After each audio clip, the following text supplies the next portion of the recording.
Apa kabarnya Mas? Quick Ya. count sudah 80,17% dan memang konsentrasinya adalah tentang merebut Jawa Barat, Jawa Timur, dan juga Jawa Tengah gitu ya. Mengapa sih Anda melihatnya harus berebut di Pulau Jawa dan sebenarnya signifikansi apa terhadap ekonomi dan market dengan paslon-paslon ini berebut suara di Pulau Jawa?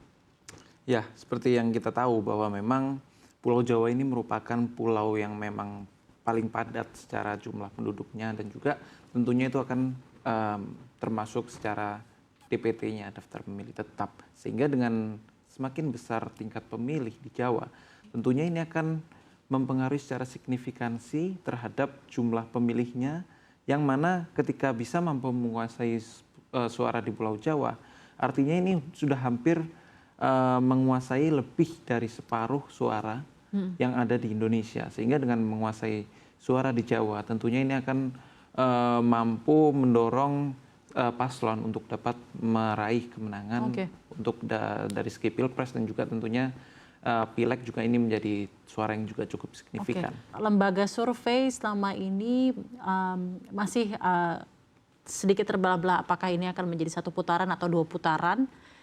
Tadi sekitar jam 3 waktu Indonesia Barat tadi ya, saya ingat sekali ketika saya sampai kantor, ketika quick count akhirnya ditampilkan, itu paslon 2 itu sudah langsung berada di posisi 60%.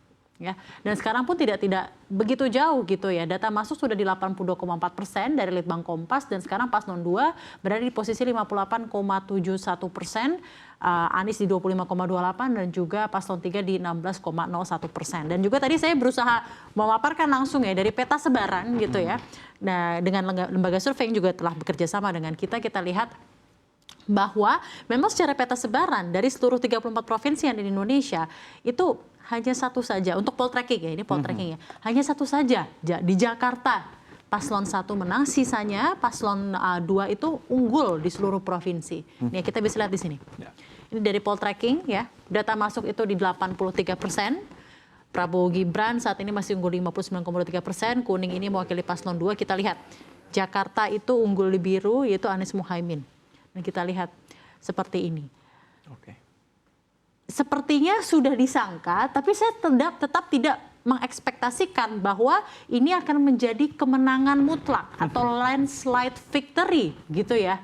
Karena untuk memenangkan pemilu dengan satu putaran, itu salah satu syaratnya selain harus 50% ke atas, tapi juga adalah lebih dari 20 provinsi harus menang. Gitu ya. Dan kalau memang ini nanti merepresentasikan real count gitu ya, berarti kan ini pemilu yang luar biasa, ada 3 paslon, tapi langsung satu putaran. Nah, dampaknya terhadap ekonomi apa? Apakah wait and see jadi akan semakin lebih pendek karena ya seperti kita sudah bisa tahu siapa presiden selanjutnya? Ya, tentu ini quick count sudah cukup menggambarkan dan ini merupakan gambaran kurang lebih bagaimana nantinya hasil dari rekapitulasi penghitungan suara. Nah, dengan begini ini akan tentunya akan berdampak positif juga ke pasar keuangan seperti saham yang sebelumnya sempat mungkin mengalami volatilitas yang cukup tinggi juga. Mengingat dengan aksi wait and see, ada yang mungkin khawatir mengambil taking profit, sempat mengalami penurunan dan kenaikan.